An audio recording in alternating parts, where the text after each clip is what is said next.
12 ইঞ্চি প্যানিস বানিয়ে দিবেন। আমার 12 ইঞ্চি প্যানিস বানাইতে হবে। এরকম অনেক রুগী রয়েছেন যারা 12 ইঞ্চি প্যানিস চান, যাদের প্যানিস এখন ছোট হয়ে গেছে, একদম অল্পতে পড়ে যায় এবং নিস্তেজ হয়ে আছে। তারা 12 ইঞ্চির স্বপ্ন দেখেন না। ওই দিন এক পেশেন্ট বলছে, আমার চেম্বারে আসছে, ফোন দিছিল আগে, তো এসে বলছে যে স্যার আমার এটা 12 ইঞ্চি করতে হবে। তো 12 ইঞ্চি করতে হবে কেন? কয় স্যার না, এটা আমার স্বপ্ন। তো স্বপ্ন আপনি কয়টার সময় দেখছেন, কখন দেখছেন, কবে দেখছেন আমাকে বলেন। তা বলছে না স্যার আমার এটা করে দিতে হবে। তো সবকিছু যখন তার কাছ থেকে জানার চেষ্টা করলাম, পরবর্তীতে দেখলাম উনি একটা ডাক্তারের কাছে গেছিল নাকি, উনি ওনাকে বলছে এটা 12 ইঞ্চি করা সম্ভব।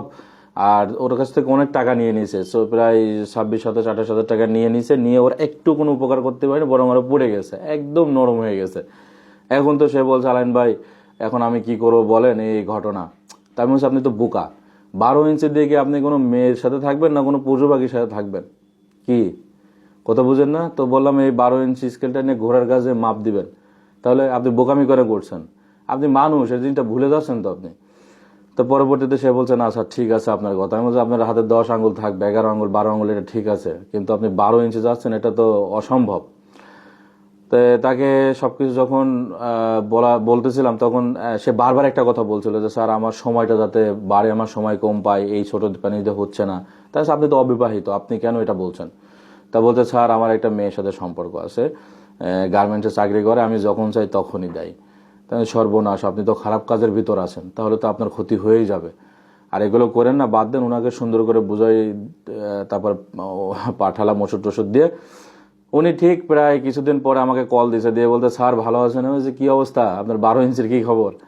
তা বলতে স্যার 12 ইঞ্চি এখন মোটামুটি হচ্ছে আস্তে আস্তে, আর হচ্ছে এখন সময়টা স্যার ভালোই বাড়ছে।